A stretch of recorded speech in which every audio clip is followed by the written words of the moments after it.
जुड़ रहे हैं, आपका बहुत स्वागत है सर। और कुमार भवेश चंद्र हमारे साथ जुड़ गए हैं, एडिटर नेशनल वॉइस, आपका भी स्वागत है। कर्नल दयाशंकर दुबे भी हमारे साथ जुड़ गए हैं बीजेपी की ओर से। और अब से कुछ देर में संतोष यादव आरएलडी की ओर से जुड़ेंगे, रतन मणि लाल वरिष्ठ पत्रकार हमारे साथ जुड़ेंगे, रंजीव जी हमारे साथ रहेंगे वरिष्ठ पत्रकार। लेकिन सबसे पहले जैसे जैसे तमाम मेहमान जुड़ते जाएंगे मैं उनके पास जाऊंगी, लेकिन शुरुआत ब्रजेश जी आपसे करती हूँ मैं। चलिए शुरुआत में भवेश जी आपसे करती हूँ, क्योंकि आपका जो पॉइंट ऑफ व्यू है यहाँ पर जानना जरूरी है। हम आज सुबह से चर्चा कर रहे हैं और ये जो रोड शो एयरपोर्ट से निकला था, कांग्रेस दफ्तर तक पहुंचा और उस दरमियान जो कुछ हुआ, सड़कों पर जो हाल रहा, वो हमारे संवाददाताओं ने दिखाया, जगह जगह पर वो मौजूद थे और कांग्रेस कार्यकर्ताओं में जो जोश है वो भी हमने दिखाया, उस पर चर्चा भी कर रहे हैं। अब अगर ये माना जाए कि लखनऊ लॉन्चिंग पैड है और आज कांग्रेस ने प्रियंका को लॉन्च किया है सक्रिय राजनीति में, तो ये लॉन्चिंग कैसी रही? लॉन्चिंग की प्रतिक्रिया दूं सुब्रा, इससे पहले बहुत ज़रूरी है कि प्रियंका के राजनीति में आने के बाद कांग्रेस को क्या हासिल हो जाएगा और क्या ऐसा विषय है जो उसको इसके बावजूद हासिल नहीं हो पाएगा। इसको दो रूप में हम देखना चाहेंगे, दो तरीके से इसको बताना चाहेंगे अपने दर्शकों को भी कि प्रियंका के राजनीति में आने का, या कहें कि सक्रिय राजनीति में आके और महासचिव के पद पे उनको सक्रिय किया गया है और उत्तर प्रदेश में चुनाव के ऐन मौके पर उनको यहाँ उत्तर प्रदेश में लाया गया है। यहाँ पे एक बहुत बड़ा शो किया गया और इस शो का जो स्वरूप है और उसमें कितने कार्यकर्ता जुड़े, उसकी कितनी बड़ी कामयाबी हुई, उस पर चर्चा होती रहेगी आगे। लेकिन कुछ चीज़ें कांग्रेस के लिए निश्चित रूप से बदली हैं, पॉजिटिव कांग्रेस को उसका फ़ायदा मिलेगा। लेकिन कुछ जो बहुत बड़ा उसको लेकर आकलन किया जा रहा है, मुझे लगता है इतने बड़े स्तर पे उसका आकलन नहीं किया जा सकेगा। पहले मैं बात कर लेता हूं कि प्रियंका के राजनीति में आने से और प्रियंका के लखनऊ में और ख़ास तौर पे पूर्वी उत्तर प्रदेश में उनको प्रभारी बनाने से जो उनको लाभ मिलने वाला है। प्रियंका का राजनीति में आना कांग्रेस कार्यकर्ताओं के लिए एक उत्साह का विषय हो सकता है। इससे पार्टी के भीतर जो एक कार्यकर्ताओं में जो मुर्दानगी छाई हुई थी, कह सकते हैं, उसका एक लाभ उसको दिखाई दे रहा है। और आज के रोड शो में भी दिखाई दिया कि कांग्रेस कार्यकर्ताओं में एक उत्साह था कि उसके लीडरशिप में एक ऐसी महिला आई है जिसकी छवि जो बताई जा रही है कि इंदिरा गांधी से मिलती है। लेकिन क्या कांग्रेस को इंदिरा गांधी मिल गई? मुझे लगता है इस सवाल पर कांग्रेस को थोड़ा और चिंतन करने की जरूरत है। और देश में जब 14 का चुनाव हो रहा था और मोदी को जिस ढंग से इंट्रोड्यूस किया गया था, अगर देखा जाए मोदी के मुकाबले के तौर पे प्रियंका गांधी को राजनीति में लाया गया है कांग्रेस की ओर से कि एक बड़ा कद है मोदी का और शायद भाई के साथ साथ बहन भी आ जाएगी, जिसकी छवि इंदिरा गांधी से मिलती है, तो इसका लाभ कांग्रेस को मिल जाएगा। मुझे लगता है कांग्रेस को पहली बात तो इसमें देरी हुई है इस फैसला को लेने में। ये फैसला बहुत पहले होना चाहिए था, क्योंकि कांग्रेस का संगठन उत्तर प्रदेश में डिफंक्ट है।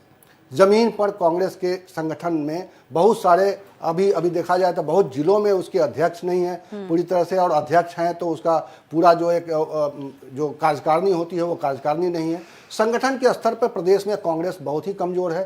तो क्या प्रियंका एक चेहरा के तौर पर मिलकर सिर्फ ये संगठन की जो कमजोरी है उसको पाट पाएंगी, उसकी वो कमजोरी कांग्रेस की दूर हो जाएगी एक दिन में या 2 दिन में या चुनाव तक? ये इतना संभव नहीं है। चेहरा जरूर मिल गया है, लेकिन पार्टी के स्तर पर उनकी बिल्कुल आप कह रहे हैं कि चेहरा मिल गया है। सुब्रा, मैं एक बात और बता दूं, प्रियंका के आने से एक कांग्रेस के लिए एक और कि फुल टाइम ऐसा लगता है कि कांग्रेस को उत्तर प्रदेश में जो दिल्ली से राजनीति कर रही थी कांग्रेस, उसको एक ऐसा उत्तर प्रदेश में फुल टाइम लीडर मिलने जा रहा है। पहली बार ऐसा हो रहा है, बहुत लंबे समय बाद ऐसा हो रहा है कि वो लखनऊ में 4 दिन तक कांग्रेस के मुख्यालय में रुकेंगी। आमतौर पर मैंने भी प्रियंका, ये राहुल और सोनिया गांधी के बहुत सारे कार्यक्रमों को, जब अमेठी में आती थी, रायबरेली में आती थी, तो मैंने कवर किया। अधिकतम 3 दिन तक ये लोग रुकते हैं। वहाँ एक गेस्ट हाउस है रायबरेली से के पास में, शहर से जुड़ा हुआ इलाके में एक गेस्ट हाउस है, वहाँ पे ये लोग और इनका पूरा परिवार रुकता है। 3 दिन 4 दिन से 3 दिन, अधिकतम 3 दिन तक के कार्यक्रम पिछले 2 साल का ट्रैक रिकॉर्ड है। ये इससे ज्यादा ये लोग नहीं रुकते रहे। ऐसा लगता है कि प्रियंका ज्यादा समय देंगी यूपी को, इससे कांग्रेस को बिल्कुल जमीन पर कांग्रेस कितनी मजबूत है इसकी बात बार बार होती है, और या क्या इसी कमी को पूरी करने के लिए प्रियंका गांधी आई हैं? और अगर कोशिश है यही प्रियंका की, कांग्रेस की, तो क्या इसमें कामयाब हो पाएंगी? और जैसा कि भवेश जी आप कह रहे हैं, कार्यकर्ताओं से वो मिलेंगी और बिल्कुल सिस्टमेटिक एक समयवार चार्ट बना दिया गया है कि इतने से इतने बजे तक वो इस क्षेत्र के कार्यकर्ताओं से मिलेंगी, इसके बाद इस क्षेत्र के कार्यकर्ताओं से मिलेंगी। पूरा सिस्टमैटिक एक कांग्रेस पार्टी जो है ये आयोजन कर रही है और इससे ये लगता है कि कार्यकर्ताओं में जोश भरने के लिए प्रियंका गांधी पूरी तरह से तैयार हैं। लेकिन ब्रजेश जी, आपका विश्लेषण क्या कहता है? आज इस देश में रैलियां, भाषण बहुत मायने रखते हैं सियासत में। रैली, जो रोड शो आज कांग्रेस का हुआ, जो आपने देखा, हम सब ने देखा, बहुत लोगों ने वहां पर जाकर नजदीक से देखा, बहुत लोगों ने टीवी पर देखा। आपका आकलन जो कहता है, क्या कहता है? क्या जितनी बड़ी संख्या में भीड़ की उम्मीद कांग्रेस कर रही थी, कांग्रेस के कार्यकर्ता कर रहे थे, क्या आम लोग उतनी बड़ी संख्या में जुटे या फिर कुछ 19-20 का फर्क रह गया? देखिए, रोड शो जहाँ तक मुझे याद आता है, हाँ। रोड शो कभी भी वोट में कन्वर्ट होता हुआ मुझे दिखाई नहीं पड़ा है। ये पहला रोड शो नहीं है। मैं व्यक्तिगत बात बताऊं कि मैं अपने ऑफिस से अपने घर जाने के लिए सुबह से कार्यक्रम बना रहा था कि जल्दी निकल सकूं, और मैंने देखा कि मैं बड़े आसानी से अपने घर पहुंच गया, जबकि मेरा घर ऐसी प्राइम लोकेशन पर है जहां लेकिन देखिए ना, अभी गेस्ट हमारे यहाँ नहीं पहुंचे स्टूडियो में, कह रहे हैं कि बहुत बिजी रहा है दिन भर और ट्रैफिक बहुत ज्यादा रहा है लखनऊ में। जी जी, वो आपके गेस्ट अभी आके बताएंगे। मैं भी आया हूं तो मैं 20 मिनट पहले आ गया हूं उसी रास्ते से। जी। तो ये गेस्ट क्या बताएंगे उसको नहीं।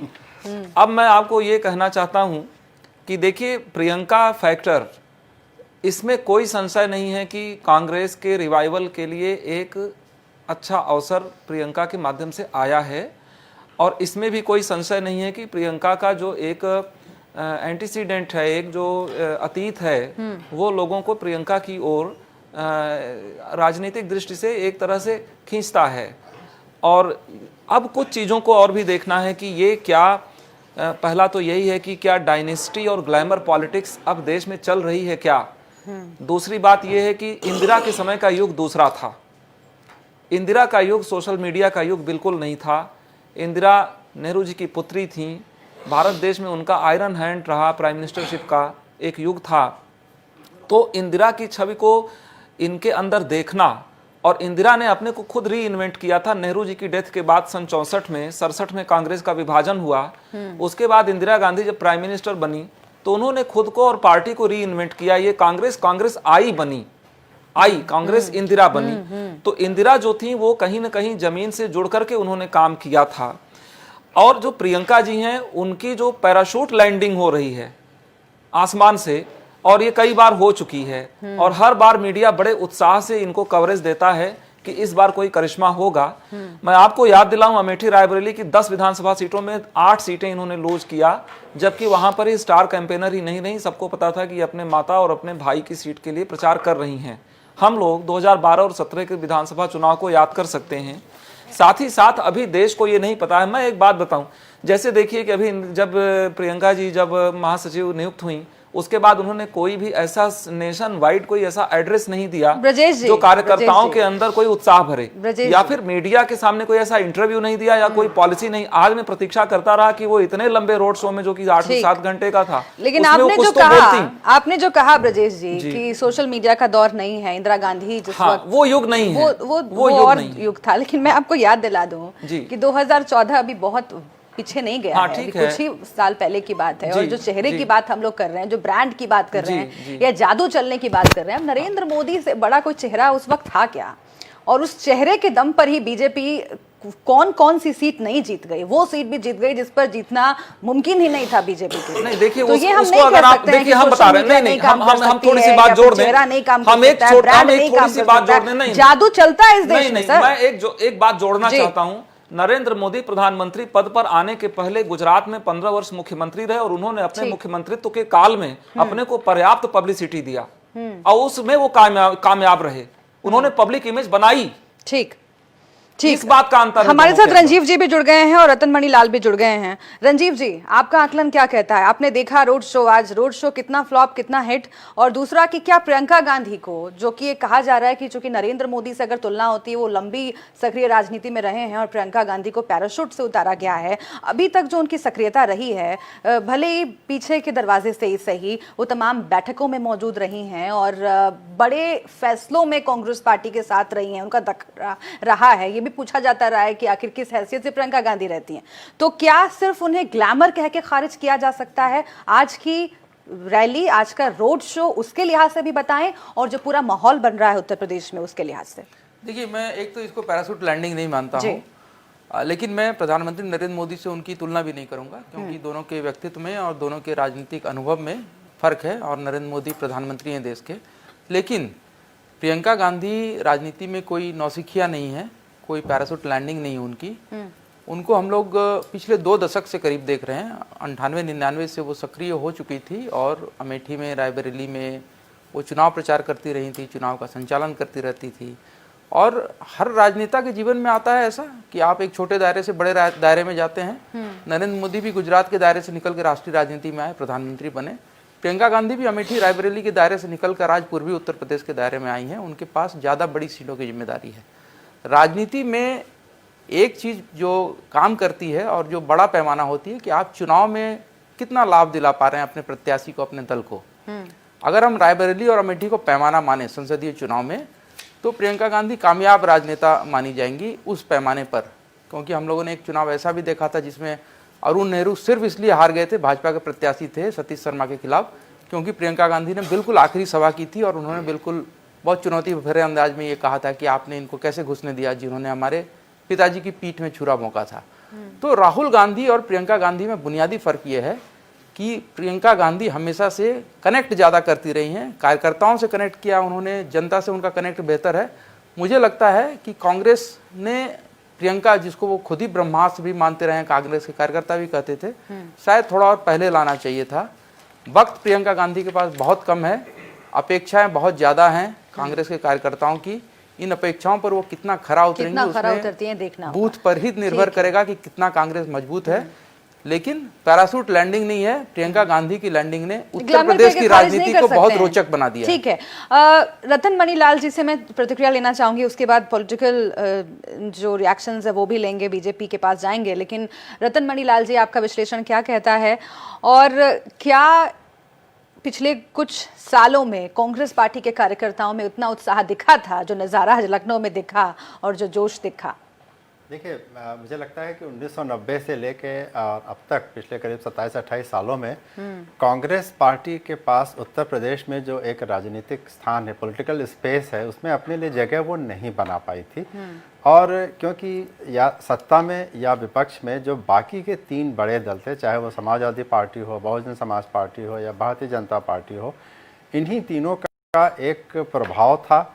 और एक पार्टी सत्ता में थी तो कोई दूसरी पार्टी उसके विरोध में थी, दूसरी थी तो तीसरी थी, लेकिन इस चौथी पार्टी के तौर पे कांग्रेस पार्टी अपनी स्पेस लगभग खो चुकी थी।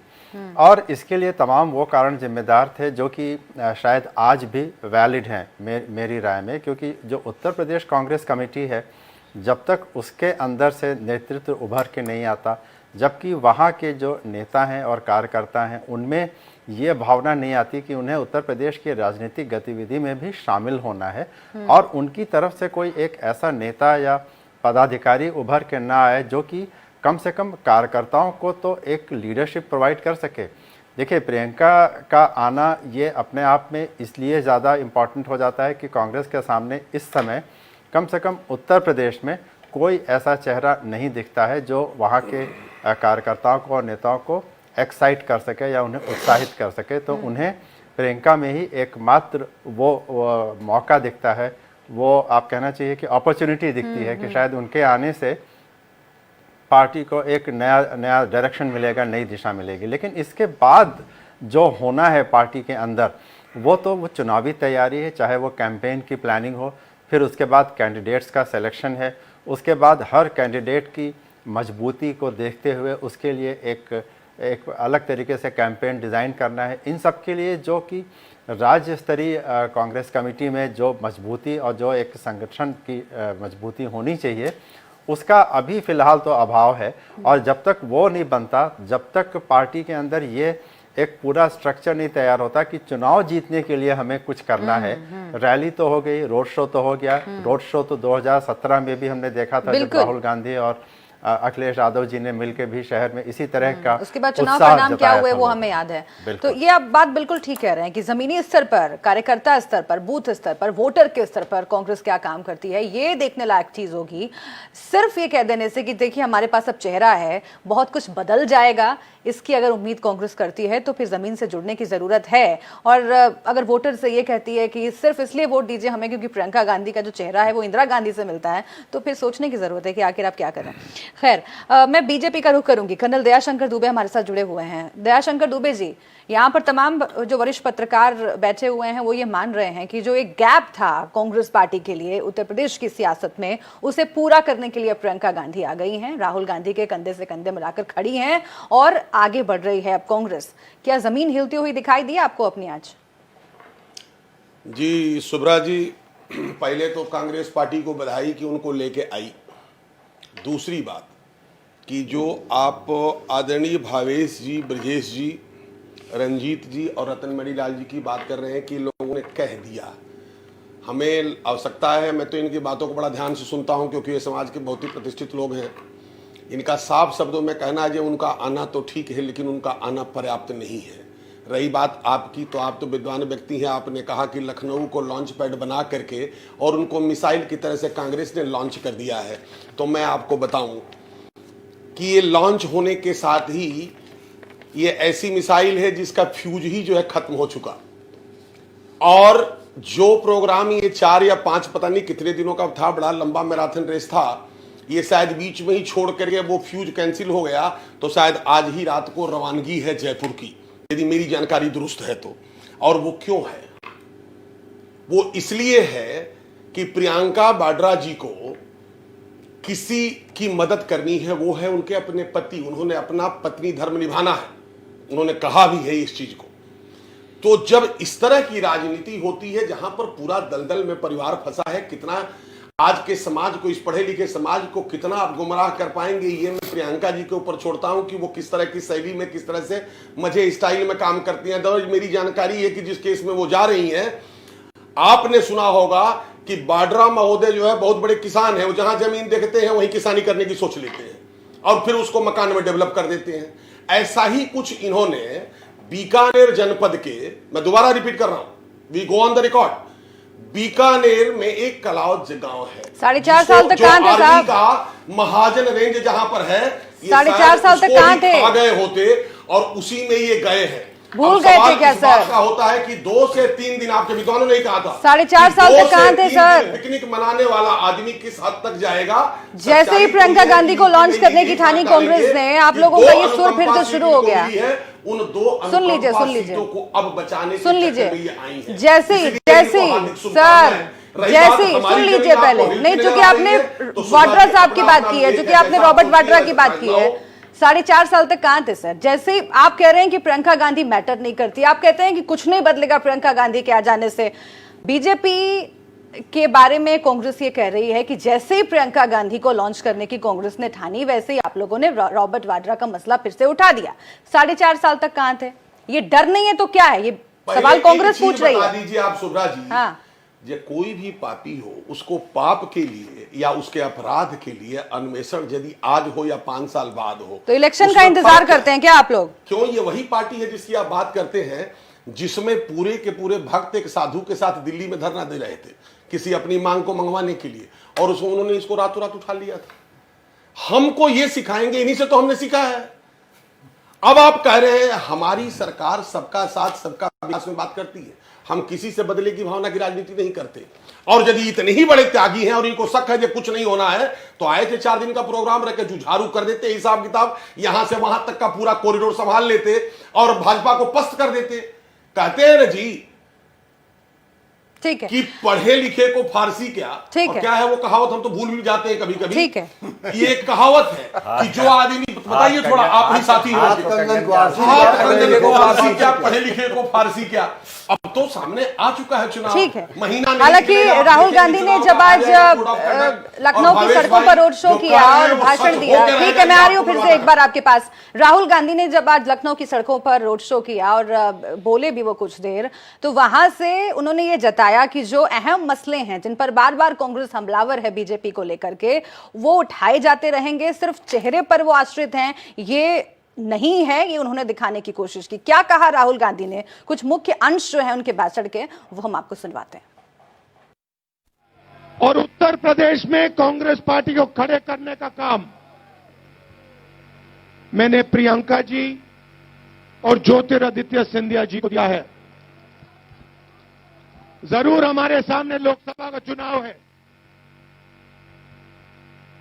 मगर मैंने इनको कहा है लोकसभा चुनाव में बेहतर परफॉर्मेंस होना चाहिए, मगर असेंबली चुनाव में कांग्रेस पार्टी की उत्तर प्रदेश में सरकार बननी पड़ेगी। भाइयों और बहनों, देश के युवाओं, नरेंद्र मोदी ने भ्रष्टाचार का जो क्लॉज होता है उसको रद्द किया। अनिल अंबानी को 30,000 करोड़ रुपए देने के लिए किया। देश की जनता से पैसा चोरी करने के लिए किया। चौकीदार चोर है, और यह बात देश के हर कोने में गूंज रही है। आजकल नरेंद्र मोदी जी भाषण करते हैं, पहले नरेंद्र मोदी जी यूं भाषण करते थे, 56 इंच की छाती, यूं। आजकल नरेंद्र मोदी यूं भाषण करते हैं। भाइयों और बहनों, आखिरी बात कहना चाहता हूं। देखिए, यहां गठबंधन भी लड़ रहा है, और मैंने बोला, साफ बोला कि मायावती जी और अखिलेश जी का मैं आदर करता हूं, मगर कांग्रेस पार्टी पूरे दम से लड़ेगी। कांग्रेस पार्टी अपनी विचारधारा के लिए लड़ेगी, और कांग्रेस पार्टी उत्तर प्रदेश को बदलने के लिए लड़ेगी। तो मिमिक्री का बहुत बड़ा स्थान हो गया आजकल पॉलिटिकल पार्टीज में और राजनेताओं में। आपने देखा होगा, नरेंद्र मोदी कभी राहुल गांधी की एक्टिंग करते थे, अब राहुल गांधी जो है उनकी एक्टिंग करके दिखा रहे हैं। तो ये हो रहा है, और रैलियों में कितने लोग जुटते हैं इससे आंका जाता है कि वो रैली कितनी सफल है। लेकिन यहाँ पर बैठे तमाम लोग भी ये मान रहे हैं कि उन रैलियों में जो लोग आते हैं वो कितना वोट में कन्वर्ट हो पाएंगे, ये एक बिल्कुल अलग मसला है। संतोष यादव हमारे साथ जुड़े हुए हैं आरएलडी की ओर से। संतोष जी, आपको कैसी लगी रैली? सुप्रा जी, जो कांग्रेस की ये लॉन्चिंग है, तो मेरा तो ये कहना है कि यूपी में, जो यूपी है, मैं पूरी इंडिया की बात नहीं कर रहा हूँ, यूपी में आरएलडी माने माननीय जयंत चौधरी जी, सपा माने अखिलेश यादव, बसपा माने बहन मायावती जी, इन 3 लोगों के गठबंधन पर कोई भी प्रभाव कांग्रेस की प्रियंका जी का कोई पड़ने वाला नहीं है। उनकी जो लॉन्चिंग है उसका जो भी माइनस पॉइंट होगा, प्लस पॉइंट होगा, वो बीजेपी को मिलेगा। जो भी वोट कटेंगे वो बीजेपी के कटेंगे। अगर कोई कैंडिडेट हारेगा तो बीजेपी का हारेगा। गठबंधन पे इसका कोई प्रभाव पड़ने वाला नहीं है। और जो यंग लीडरशिप का जमाना आ गया है इस समय, क्या आप लोग का कोई गुप्त समझौता है ऐसा इसकिस आधार पे कह रहे हैं? क्या गुप्त समझौता? मतलब कांग्रेस के साथ कोई ऐसी अंडरस्टैंडिंग नहीं, मैंने कांग्रेस के विषय में मैं कांग्रेस की कोई वो तो कर नहीं रहा हूं। मैं तो ये कह रहा हूं कि मेरे ऊपर तो कोई फर्क करने वाला नहीं है इनका। मेरे तो 3 लोगों का गठबंधन है, तो प्रियंका जी के लॉन्चिंग से मेरे गठबंधन पे कोई प्रभाव पड़ने वाला नहीं है। जो भी प्रभाव पड़ेगा वो बीजेपी पड़ेगा, जो भी वोट कटेगा बीजेपी का कटेगा। हमारा तो तमाम मामलों को लेकर के ले लीजिए तो हमारे पास किसान है, नौजवान है, मुसलमान है, और जो पशुपालक समाज है, जो अधिवक्ता समाज है, तमाम समाज हमारे साथ में जुड़े हुए। हमारे ऊपर क्या प्रभाव पड़ना है? वोट जो कटना है वो बीजेपी का कटेगा। तो जो चिंता करनी है बीजेपी को करनी, गठबंधन को कोई चिंता करने की जरूरत नहीं है।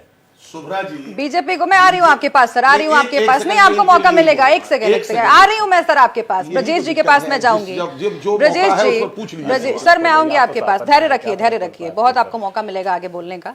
ब्रजेश जी, ये बार बार कहा जा रहा है कि सिर्फ चेहरे के स्तर पर, लेकिन प्रियंका गांधी ने एक ऑडियो रिलीज किया इस रोड शो के पहले, और उसमें किसानों की बात की, उसमें महिलाओं की बात की, उसमें तमाम दूसरे तबकों की बात की और उन तमाम मुद्दों को उठाया जिससे लगता है कि बीजेपी को साधना चाह रही है कांग्रेस।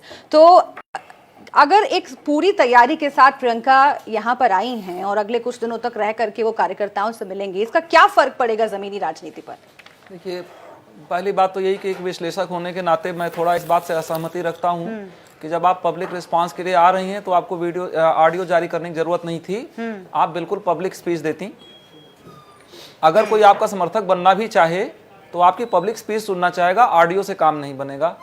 कंट्रोल्ड एटमॉस्फेयर में ऑडियो तैयार करके रिलीज कर देना और पब्लिक के बीच में जाकर के फायरी स्पीच दे देना, इन दोनों में अंतर होता है।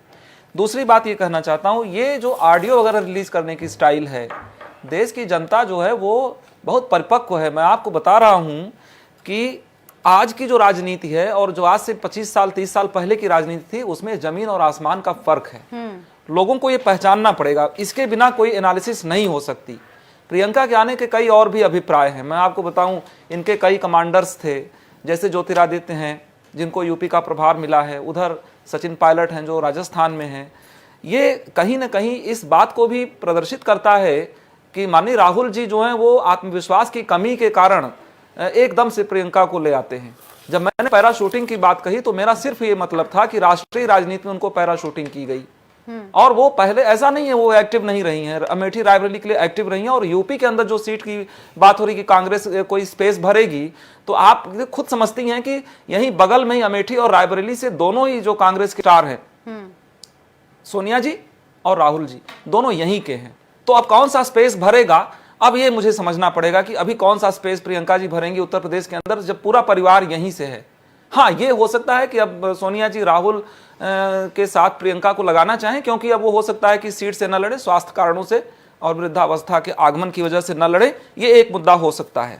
दूसरी बात ये है कि मैं आपको बताऊं, आपके डिबेट्स में भी जो प्रवक्ता आते हैं, आप लोग खुद महसूस किए होंगे कि इन प्रवक्ताओं के बातचीत का स्तर कैसा है, शिक्षा का स्तर कैसा है। अगर संगठन के लेवल पर ऐसी तैयारी कर रहे हैं तो मैं माफी चाहता हूं कि इस तैयारी से कौन सी पब्लिक रिस्पांस निकलेगी, आप लोग खुद समझते हैं। मैं आपकी डिबेट्स में कई लोगों के साथ बैठा और मैंने उनकी डिबेट सुनी, और आप स्वयं महसूस करिए कि उनकी शिक्षा का स्तर और पब्लिक को एड्रेस करने का जो स्तर है वो कैसा है।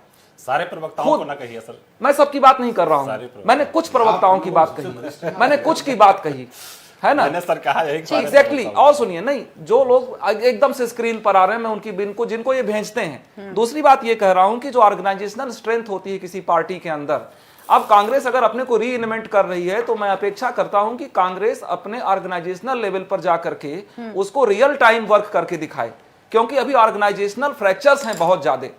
और यहां तक कि आप समझिए कि मेरा यह मानना है कि जो लोग सिर्फ खुशामद करेंगे कांग्रेस परिवार की, वो लोग सही सलाह, निरपेक्ष सलाह नहीं दे पाएंगे इनको।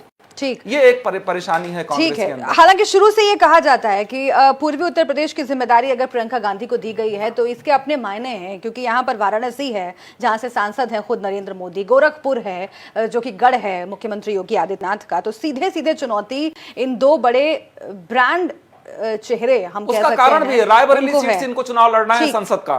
ठीक, लेकिन रंजीव जी, तो यूपी में रहना, पूर्वी उत्तर प्रदेश में रहना उनकी राजनीतिक व्यवस्था भी है। रायबरेली सीट कौन लड़ेगा? ठीक है, लेकिन रंजीव जी, अगर ये सीधे सीधे मोदी बनाम प्रियंका करने की कोशिश की जा रही है तो क्या पहले हम ये मान लें कि मोदी बनाम राहुल पर कांग्रेस को इतना भरोसा नहीं रह गया और इसीलिए अब ये नया ट्रम्प कार्ड? देखिए, ये मोदी बनाम प्रियंका बनाने की कोशिश हो रही है या नहीं हो रही है, ऐसे संकेत कांग्रेस की तरफ से अभी तक नहीं मिले। ये कयास राजनीतिक हलकों में ज्यादा लग रहे हैं और संभवतः हम लोग मीडिया में इसका कयास ज्यादा लगा रहे हैं। मुझे नहीं लगता है कि कांग्रेस ऐसा कोई अपरिपक्व काम करेगी जिसमें वो प्रियंका गांधी को राजनीति में एंट्री के तुरंत साथ नरेंद्र मोदी जैसे नेता के खिलाफ खड़ा कर देगी या उनसे उनकी तुलना होने लगे आने वाले समय में, ऐसा कुछ करेगी। मुझे इसके आसार बहुत कम लगते हैं। हाँ, ये चीज, ये एक तुलनात्मक, देखिए राजनीति में तुलना हमेशा होगी कि अगर एक नेता, अभी कुछ समय पहले अगर राहुल गांधी जी अध्यक्ष बने थे तो उनके खाते में जो सफलता है वो 3 राज्यों का विधानसभा का चुनाव है, जिसकी वजह से अब कांग्रेस भी ये दमदारी के साथ ये कहती है कि साहब हमारा अध्यक्ष चुनावी सफलता भी दिला सकता है। लेकिन लोकसभा चुनाव के ऐन पहले अगर प्रियंका गांधी को पूर्वी उत्तर प्रदेश जैसे प्रमुख इलाके का दायित्व देकर लाया गया है तो ये तुलना विपक्ष को तो निश्चित रूप से बहुत सूट करेगा, जिसमें वो ये कहेंगे कि राहुल गांधी एक नेता के रूप में फेल हो गए हैं। लेकिन मुझे लगता है कि इसको भी ध्यान में रखना चाहिए कि ये फैसला खुद राहुल गांधी ने लिया है अध्यक्ष के नाते, किसी और ने नहीं लिया है कि राहुल गांधी फेल हो गए इसलिए प्रियंका गांधी को ले आओ। उन्होंने ये फैसला लिया है और कांग्रेस के इतिहास में ऐसा पहली बार हुआ है कि उत्तर प्रदेश में 2 प्रभारी महासचिव बनाए गए, एक पश्चिमी उत्तर प्रदेश का, एक पूर्वी उत्तर प्रदेश का। तो एक अध्यक्ष के नाते ये हर दल के अध्यक्ष का अपना विवेक होता है, निर्णय करने का अधिकार होता है कि वो प्रयोग करे। उस प्रयोग के तहत वो प्रियंका गांधी को लाए हैं। अब वो अगर कामयाबी प्रियंका गांधी को मिलती है तो मुझे लगता है कि अध्यक्ष के नाते इसका श्रेय राहुल गांधी को भी जाएगा। नाकाम अगर प्रियंका गांधी होती है तो उस नाकामयाबी का जो दंश है वो राहुल गांधी को भी झेलना पड़ेगा। इसलिए तुलना दोनों ही तरीके से होगी, कामयाबी का बिल्कुल। और तुलना की बात क्योंकि बार बार हो रही है, इसलिए रतन मणि जी मैं आपसे समझना चाहूंगी कि तुलना का कई बार फायदा भी होता है और हर क्षेत्र में हम देखते हैं कि अगर किसी बड़ी हस्ती से, बड़ी शख्सियत से किसी भी वजह से तुलना होती है तो चर्चा बहुत जल्दी मिल जाती है, लेकिन जिम्मेदारी भी बढ़ जाती है। अगर इंदिरा गांधी से आज तुलना हो रही है प्रियंका गांधी की, उसका फायदा कितना हो सकता है और एक बर्डन कितना बड़ा आ सकता है प्रियंका गांधी पर आगे, जैसे ही वो चूंकि सक्रिय पॉलिटिक्स में आ गई हैं तो फैसले करेंगी या फिर जो उनका जेस्चर रहेगा, कैसे उनको परखा जाएगा उस कसौटी पर। और सिर्फ वही नहीं है, नरेंद्र मोदी के साथ, उनकी लॉन्चिंग के साथ भी इस लॉन्चिंग की तुलना हो रही है, तो वो कैसे फिर आप देखते हैं? देखिए, पहली चीज तो ये कि प्रियंका की जगह अगर कांग्रेस का कोई अन्य वरिष्ठ नेता, चाहे वो यूपी के बाहर का ही होता, लेकिन उसकी प्रूवन कैपेबिलिटी होती कि वो संगठन में अच्छा काम कर चुके हैं या अनुभवी हैं, उनको ये जिम्मेदारी क्यों नहीं दी गई कि उत्तर प्रदेश में 2 महासचिव पहली बार बन रहे हैं, तो उन पूर्वी उत्तर प्रदेश के लिए प्रियंका ही क्यों? मुझे लगता है कि इसका पहला कारण तो ये है कि उत्तर प्रदेश में चूंकि कांग्रेस का जितना स्टेक है उतना शायद किसी और स्टेट में नहीं होगा। इनफैक्ट सही बात तो ये है कि उत्तर प्रदेश में सभी राजनीतिक दलों का जो स्टेक है वो सबसे बड़ा होता है। दूसरी बड़ी बात ये कि प्रियंका का स्टेचर कांग्रेस पार्टी के किसी भी अन्य नेता से बिल्कुल अलग है, क्योंकि वो एक परिवार के सदस्य हैं। चाहे वो किसी पद पे ना रही हों, चाहे उनके पास राजनीतिक और प्रशासनिक अनुभव ना रहा हो, चाहे उनकी कोई प्रूवन कैपेबिलिटी ऑफिशियली कम से कम ना रही हो। हम सब जानते हैं कि पर्दे के पीछे रह के उन्होंने अभी जो राजस्थान, मध्य प्रदेश, छत्तीसगढ़ के चुनाव है उसमें क्या भूमिका निभाई, इसके पहले भी उन्होंने क्या भूमिका निभाई थी जो कांग्रेस और सपा का गठबंधन हुआ था, वगैरह वगैरह। लेकिन इसके बावजूद, क्योंकि उनकी सामने आकर एक आधिकारिक रूप में कोई भूमिका नहीं थी, इसके बावजूद भी अगर उनको ये महत्वपूर्ण पद दिया गया है तो इसलिए कि नहीं कि वो पार्टी की बड़ी नेता है, बल्कि इसलिए कि वो परिवार के सदस्य हैं। मुझे लगता है ये बात कम से कम मैं तो ओवरलुक नहीं कर सकता। दूसरी बात ये कि उत्तर प्रदेश में पूर्वी उत्तर प्रदेश और पश्चिमी उत्तर प्रदेश के लिए 2 नेताओं को चुना गया कि जो प्रभारी महासचिव होंगे। अब पश्चिमी उत्तर प्रदेश के लिए जो भी निर्णय लिए जाएंगे वो ज्योतिरादित्य सिंधिया लेंगे, और जाहिर बात है कि उसके बाद वो निर्णय जो लाइन ऑफ कमांड है उसके हिसाब से वो पार्टी अध्यक्ष के पास पहुंचेंगे, वहां से उन्हें पारित किया जाएगा। क्या बिल्कुल यही स्थिति हम पूर्वी उत्तर प्रदेश के बारे में भी कह सकते हैं? पूर्वी उत्तर प्रदेश के बारे में जो भी निर्णय प्रियंका लेंगी, मुझे लगता है राहुल के लिए उसमें कोई खामी निकालना या उनको बदलना बहुत ज़्यादा संभव नहीं होगा, क्योंकि उनका दर्जा अन्य किसी नेता से अलग है। इसलिए मुझे लगता है आने वाले समय में कांग्रेस पार्टी के अंदर एक पैरेलल पावर सेंटर बनने की संभावना बहुत ज़्यादा हो गई है, क्योंकि कांग्रेस पार्टी के जो भी कैंडिडेट्स हैं, जो प्रत्याशी बनना चाहते हैं, वो नेता और कार्यकर्ता कौन नहीं चाहेगा कि वो प्रियंका ये जो समीकरण बन रहे हैं कांग्रेस के भीतर, उन पर मैं भवेश जी से बात करूंगी, और साथ ही पूर्वी उत्तर प्रदेश के जो लोग हैं, जो पब्लिक है, उसका मूड भी समझने की कोशिश करेंगे कि क्या एक चेहरे को सामने ले आने से क्या वो मूड बदलेगा या फिर प्रभाव पड़ेगा। लेकिन उससे पहले कर्नल दयाशंकर दुबे, आप लोग, एक बात तो साफ है कि इवेंट मैनेजमेंट के लिए जाने जाते हैं, you are very good event managers. आप सभी, खुद नरेंद्र मोदी जो हैं जब रैलियां करते हैं तो बड़ी संख्या में भीड़ जुटाई जाती है, अलग अलग जगहों से लाई जाती है। कम से कम ये बात तो आप मानेंगे ना कि उत्तर प्रदेश में आज जो रोड शो हुआ है, कांग्रेस इवेंट मैनेजमेंट के लिहाज से आपको टक्कर दे रही है साहब? सुब्रा जी, मैं तो ये मानता हूं कि जो आदरणीय मोदी जी को आप कह रही हैं कि इवेंट मैनेजर, तो बात तो सही है, हर चीज़ को हम लोग इवेंट के तरह से ही लेते हैं और इवेंट को इवेंट के तरह से लेना भी चाहिए, तो उसको मैनेज भी करते हैं। इवेंट मैनेजमेंट कांग्रेस का भी अच्छा लगा मुझे, काफी भीड़ दिख रही है। अब आप तो जमीन पर रही हैं, आपको अच्छी तरह से जानकारी है। मुझे आपका भी इवेंट मैनेजमेंट बिल्कुल ठीक लग रहा है कि कांग्रेस के पक्ष में इतनी बातें हम लोग कर रहे हैं, लेकिन कांग्रेस का कोई कांग्रेसी नहीं है, तो ये भी तो एक इवेंट मैनेजमेंट ही है और इसके लिए हम सबको मुबारकबाद। प्रश्न कहाँ है, उस पर आया जाए कि बहना पार लगाना, ये नैया पार लगाना, जो बहना के लिए आप लोगों ने इतना सुंदर शब्द इस्तेमाल किया है, मैं भी वाड्रा जी के लिए यही कहूंगा कि हर बहन का फर्ज होता है कि वो अपने राहुल भैया की नाव पार लगाना, तो ये तो उनका काम है, उनको देखभाल करना है। मुझे छोटी छोटी बात करनी है आपसे कि जब ये आई हैं तो साथ में भ्रष्टाचार की सौगात भी साथ लेकर के आई हैं, जो पूरे देश और प्रदेश को हर एक को पता है।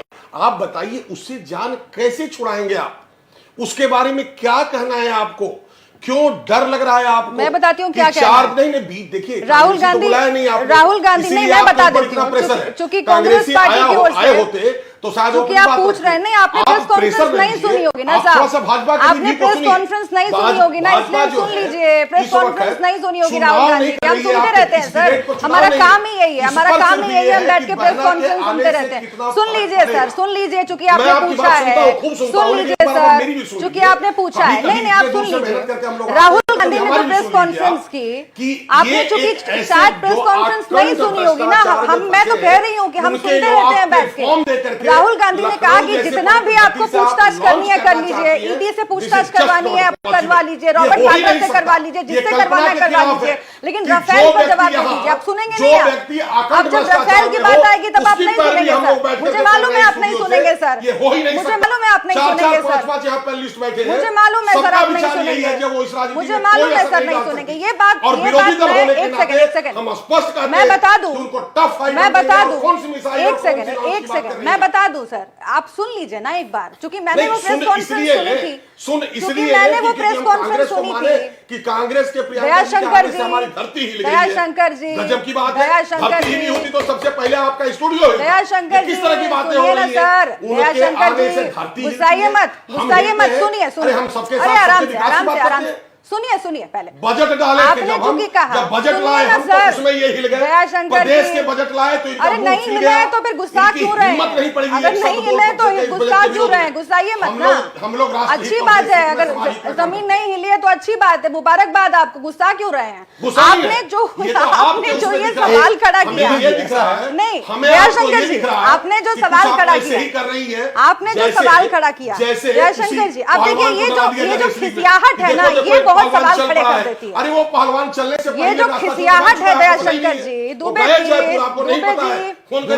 खिसियाहट है, खिसियाहट सवाल खड़े कर देती है सर, जयपुर गए, खिसियाहट सर, खिसियाहट सवाल खड़े कर देती है। और देखिए इसी खिसियाहट में आज जो ये देखिए, सुनिए आप मेरी बात सुनिए, आप मेरी बात सुनिए सर, मत गुस्साइए ना, डिबेट को डिरेल मत करिए, डिबेट को डिरेल मत करिए। आपने ये कहा कि कांग्रेस पार्टी का कोई प्रवक्ता नहीं है, ठीक है दयाशंकर जी, मेरा टाइम वेस्ट मत करिए, मेरा टाइम वेस्ट मत करिए, मेरा टाइम वेस्ट मत करिए साहब, मेरा टाइम वेस्ट मत करिए, मेरा टाइम वेस्ट मत करिए सर। अगर आपको इस तरह डिबेट करनी है, this is not acceptable in my debate. आप ध्यान रखिए कि आप अगर बोल रहे हैं, अगर मैं आपको कुछ बताना चाह रही हूँ, कुछ इन्फॉर्मेशन दे रही हूँ, तो आपको सुनना पड़ेगा सर, आपको सुनना पड़ेगा। आपने एक सवाल पूछा है उसका जवाब ले मोहतरमा, आपने चूंकि कहा कि कांग्रेस, एक सेकंड, आपने चूंकि कहा कि कांग्रेस पार्टी का क्या कहना है इस पर, आपने चूंकि कहा, सुन लीजिए साहब, आपने चूंकि कहा कि कांग्रेस का क्या कहना है भ्रष्टाचार पर, आपने चूंकि कहा Dayashankar ji, don't waste my time, don't waste my time sir, don't waste my time. आपने चूंकि कहा, सब टाइम आपका ही है, आवर टाइम इज नथिंग। सुनिए Congress party press conference press conference सुन के आपने, राहुल गांधी ने प्रेस कॉन्फ्रेंस में क्या कहा सुनिए, पहले इन्फॉर्मेशन पहले आप लीजिए सर, नहीं पहले इंफॉर्मेशन लीजिए। राहुल गांधी ने कहा कि जितना भी आपको पूछताछ करवाना है करवा लीजिए, रॉबर्ट वाड्रा से करवा लीजिए, ईडी दफ्तर बुलवा लीजिए, लेकिन राफेल पर जवाब दे दीजिए। उन्होंने ये कहा, उन्होंने ये कहा था। मैं आपको यही इंफॉर्मेशन देना चाह रही थी और आप सुनना नहीं चाह रहे हैं। आपने प्रेस कॉन्फ्रेंस नहीं सुनी होगी, हमने सुनी है ना साहब, हमने सुनी है। चलिए संतोष यादव इस बात को क्लियर कर चुके हैं, संतोष यादव जी, कहीं भी कोई मॉनेटरी ट्रांजैक्शन संतोष यादव जी, ठीक है दुबे जी, और जो है वो सुप्रीम कोर्ट ने बहुत सारे इंफॉर्मेशन दबा लिया आप लोगों ने, उस पर भी कुछ बोल दीजिए। संतोष यादव जी आप बताइए, ये जो बात हो रही है आप लोग कह के निकल गए कि बहुत असर नहीं पड़ने वाला है, लेकिन अब देखिए त्रिकोण बन रहा है। एक तरफ बीजेपी है, एक तरफ कांग्रेस पार्टी है और एक तरफ गठबंधन है। अगर वोट कटेगा तो थोड़ा थोड़ा नुकसान जो है वो सबको होगा, न सिर्फ आप बीजेपी पर सब टाल रहे हैं, लेकिन नुकसान गठबंधन को भी होगा सर। नहीं, गठबंधन को नुकसान नहीं होगा। मैं बता रहा हूं कि जो यूपी, मैं यूपी की बात कर रहा हूं, आप इंडिया लेवल की अगर बात करें तो तमाम लोगों को नुकसान होगा। यूपी लेवल की अगर बात करेंगे आप तो हमारे गठबंधन का कोई नुकसान होने वाला इसलिए नहीं है कि हमारे पक्ष में किसान का समीकरण, नौजवान का समीकरण, मुसलमान का समीकरण और जो जाति फैक्टर यूपी के हैं, चाहे पश्चिमी उत्तर प्रदेश का हो चाहे पूर्वी उत्तर प्रदेश का हो, वो जाति फैक्टर भी हमारे साथ में है। हिंदू समीकरण भी एक बार बोल दीजिए आप। दो नहीं, बार हिंदू समीकरण मुसलमान बीजेपी का ट्रेडमार्क है ठेका ले रखी है क्या? आप राजनीतिक दल है, आप राजनीतिक दल है। कहा कह रहा हूं आपके ट्रेडमार्क में सेम नहीं करो। से कहिए कि आप हिंदू हैं, हिंदू हैं, कह रहे हैं, बिल्कुल कह रहे हैं। आपका ट्रेडमार्क है, आपके पास है, हम उसमें आपका भी है। हिंदू में मुझे कोई दिक्कत पूरा नहीं, करें, पूरा करें संतोष जी। मंदिर को मानता जी सर, हूँ, बोलिए। सब कुछ मानता हूँ। हाँ। इसलिए मेरे जो गठबंधन हमारा है उस गठबंधन पे कोई प्रभाव नहीं पड़ने वाला। और हमारे जो कर्नल साहब ने भी दो बातें बताई हैं, मैं उस पर जरा बोलना चाहता हूँ। बीजेपी के 3 शब्द आज तक मैं नहीं समझ पाया। एक भ्रष्टाचार, दूसरा इनका जो स्मार्ट सिटी और तीसरा जो अच्छे दिन। ये इनके 3 चीजें क्या हैं ये आज तक मैं नहीं समझ पाया। मैं बताऊं? अरे मेरी बात सुन लीजिए पहले। स्मार्ट सिटी जैसे थे वो वैसे ही हैं, लोगों के दिन जैसे थे वो ऐसे ही है। अच्छे दिन कब आएंगे? 4.5 साल 5 साल तो बीत गए इनके। और जो रही भ्रष्टाचार की बात, तो भ्रष्टाचार के मामले में जो राफेल की बात अभी नहीं, आज हम कांग्रेस मेरी बात एक मिनट मेरी केवल बात सुन लीजिए। अरे मेरी बात एक मिनट खाली मेरी बात सुन लीजिए। भ्रष्टाचार के मामले में अगर हमारी बीजेपी पार्टी या हमारे प्रधानमंत्री जी या हमारे रक्षा मंत्री जी बिल्कुल क्लीन हैंड हैं, अगर उनका उसमें कोई दोष नहीं है, तो उनको जांच से या जेपी से बचने की क्या जरूरत है? तब तो पब्लिक के सामने एक बहुत अच्छी इमेज आ जाएगी इनकी कि भाई देखो मैंने तो जांच का सामना किया, मैं फ्री हो गया। लेकिन वो तो जांच का सामना नहीं करना चाहते हैं, जेपीसी का गठन नहीं करना चाहते हैं और किसी भी एजेंसी से जांच कर। अरे मेरी बात सुन लीजिए, मेरी बात। अरे सुप्रीम कोर्ट ने कह दिया कि कोई फाइनेंशियल इम्बेजलमेंट नहीं हुआ है। सुप्रीम कोर्ट से क्या क्या छुपा लिया था आप लोगों ने? मैं एक बात और सुनिए। देखो सुप्रीम कोर्ट, हाई कोर्ट और किसी भी मेरी बात ये भी तो बता दीजिए। किसी भी कोर्ट को ये पावर नहीं है कि वो इन्वेस्टिगेशन जो एजेंसियां होती हैं उनको कोई डायरेक्शन दे या उनके काम में कोई हस्तक्षेप करें। जो इन्वेस्टिगेशन एजेंसी जो है जांच करके देगी उसी पे सुनवाई कोर्ट करती है। कोई भी कोर्ट कभी भी इन्वेस्टिगेशन एजेंसी को ना कोई डायरेक्शन देती है ना दे सकती है। हम राफेल पर चर्चा चूंकि नहीं कर रहे हैं, ठीक है, हम ये चर्चा कर रहे हैं कि कांग्रेस पार्टी के अच्छे दिन आ जाएंगे क्या प्रियंका गांधी के आने से? और ये जो बात हो रही है बार बार कि बीजेपी को फर्क नहीं पड़ेगा या फिर कोई बहुत बड़ी बात नहीं है, इसी का जवाब मैं आपसे लेना चाहूंगी भवेश जी, क्योंकि आपसे कुछ देर पहले हम चर्चा कर रहे थे एक ट्वीट पर। मुख्तार अब्बास नकवी जो कि बड़े नेता हैं बीजेपी के और केंद्रीय मंत्री भी हैं, उन्होंने ट्वीट करके कह दिया कि ये जोकर की एंट्री हो गई है राजनीति में। अगर इस तरह के कमेंट्स आ रहे हैं, इस तरह की बयानबाजी हो रही है, तो ये क्यों ना समझे कि अधीर हो रही है बीजेपी? बिल्कुल, ये जो बीजेपी की ओर से ये बात आ रही है कि कोई फर्क नहीं पड़ेगा, जीरो से मल्टीप्लाई कर देंगे, ऐसा नहीं है। फर्क पड़ेगा, लेकिन जिस बड़े फर्क की बात मीडिया में बहुत ज्यादा उछाला जा रहा है और ऐसा माना जा रहा है कि प्रियंका के आने से कांग्रेस के बुरे दिन खत्म हो जाएंगे और उत्तर प्रदेश में उसका विस्तार हो जाएगा, उत्तर प्रदेश में उसका बिल्कुल से यू टर्न ले लेगी कांग्रेस, ऐसा मुझे लगता है कि उसमें देर हो चुकी है कांग्रेस। लेकिन ये बात जरूर है कि प्रियंका के आने से उत्तर प्रदेश में और अगर उत्तर प्रदेश में, पूर्वी उत्तर प्रदेश में वो ज़्यादा ध्यान देंगी, तो मुझे लगता है 2014 से पहले की जो कांग्रेस की स्थिति थी उसमें थोड़ा वापसी उसकी कांग्रेस की होती हुई दिखाई दे रही है, क्योंकि प्रियंका अगर ज़्यादा समय देंगी उत्तर प्रदेश में, वहाँ कार्यकर्ताओं से मिलेंगी, वहाँ कैंडिडेट को फाइनल करने में उनकी भूमिका होगी, तो निश्चित रूप से, चूंकि मैंने पहले भी कहा कि कांग्रेस अब तक दिल्ली से बैठ के उत्तर प्रदेश की राजनीति करती रही है। अगर प्रियंका के रूप में उत्तर प्रदेश में ज़्यादा वक्त देगी, कांग्रेस उत्तर प्रदेश से सियासत करेगी, तो उसका लाभ निश्चित रूप से मिलने वाला है। भारतीय जनता पार्टी के लोग नहीं मानेंगे इसको, राजनीतिक तौर पर उनको मानना भी नहीं चाहिए, लेकिन ये लड़ाई कांग्रेस की थोड़ी मजबूत होती हुई दिखाई दे रही है। अब आगे मैं एक बात और बताना चाह रहा हूं, जो राहुल गांधी कह रहे थे कि मैं अखिलेश का सम्मान करता हूं, मैं मायावती का सम्मान करता हूं, उसके पीछे भी एक रणनीति है। और जो बात अब यहाँ संजय जी यादव जी कह रहे हैं कि हमारा फर्क नहीं पड़ेगा, आरएलडी जो बात कह रही है कि हमें फर्क नहीं पड़ेगा, एक्चुअली कांग्रेस की रणनीति, कांग्रेस और जो ये गठबंधन है उनकी रणनीति मिलजुल के लड़ने की है, और निश्चित रूप से इसका नुकसान भारतीय जनता पार्टी को होगा। अगर 14 की स्थिति से अलग स्थिति बनती है तो नुकसान तो भाजपा का है। और इसको अगर भाजपा ये अति उत्साह में ये कहते हैं, या भाजपा अध्यक्ष कह के गए 74 से हम एक ज़्यादा बढ़ जाएंगे, 73 से एक सीट ज़्यादा ले लेंगे, ये स्थिति नहीं है। निश्चित रूप से इसको भारतीय जनता पार्टी को इसका एहसास है, लेकिन कांग्रेस को इस बात का एहसास होना चाहिए कि उसने एक चेहरा दिया है और संगठन के स्तर पर उसको बहुत काम करने की जरूरत है, क्योंकि भारतीय जनता पार्टी संगठन के स्तर पर बहुत यही जमीनी स्तर पर कार्यकर्ता लेवल पे जो काम होना है उसके बारे में बार बार बात हो रही है। वक्त मेरे पास बहुत कम बचा है, इसीलिए मैं सबसे छोटा छोटा कमेंट लेना चाहूंगी। ब्रजेश जी, मैं आपसे शुरुआत करती हूँ, खासतौर से जो राजनीतिक विश्लेषक, जो पत्रकार हमारे साथ बैठे हुए हैं, उनकी टिप्पणियां मैं लेना चाह रही हूँ। और सवाल यही है कि ये कांग्रेस जो प्रियंका वाली कांग्रेस है, नई कांग्रेस, क्या कुछ तब्दीली हम देखेंगे यहाँ से फैसलों में, नीतियों में? प्रियंका वाली कांग्रेस से तब्दीली आएगी। लीडरशिप फैक्टर को कोई मना नहीं कर सकता, वो बड़ा इरेशनल हो जाएगा।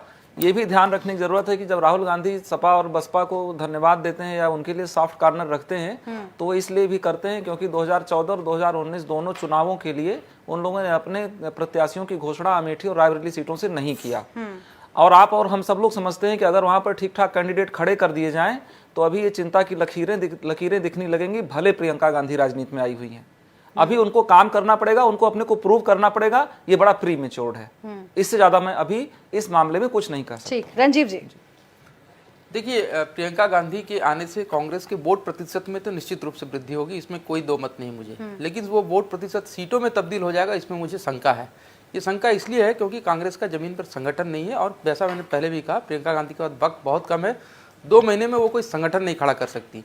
पूर्वी उत्तर प्रदेश में जब 2009 में आखिरी बार कांग्रेस ने बहुत अच्छा प्रदर्शन किया था तो 22 सीटें आई थी, उसमें करीब 18 सीटें ऐसी थी जो पूर्वी उत्तर प्रदेश की थी।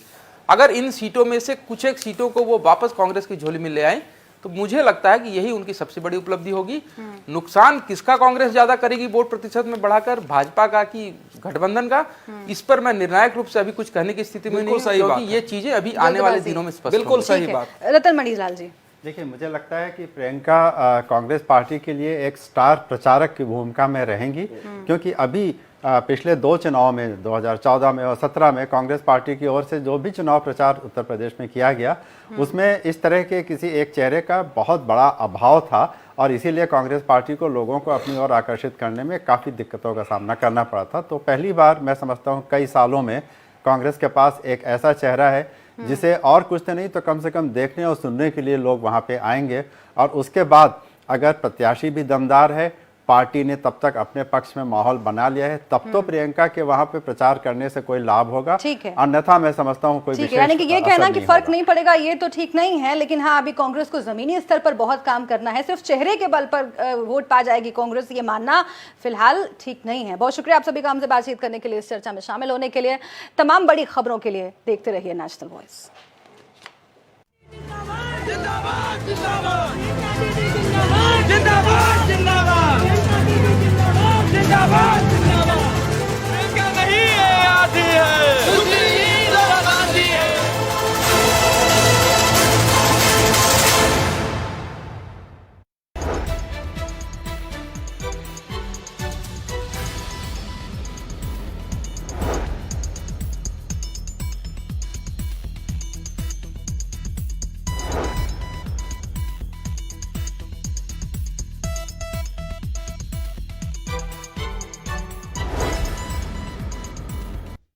Get the best of DTH channels and internet content on your TV.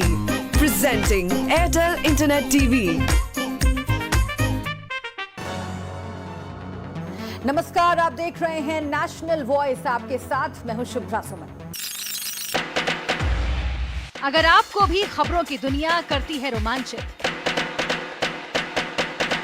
अगर आप भी खबरों की दुनिया में बनाना चाहते हैं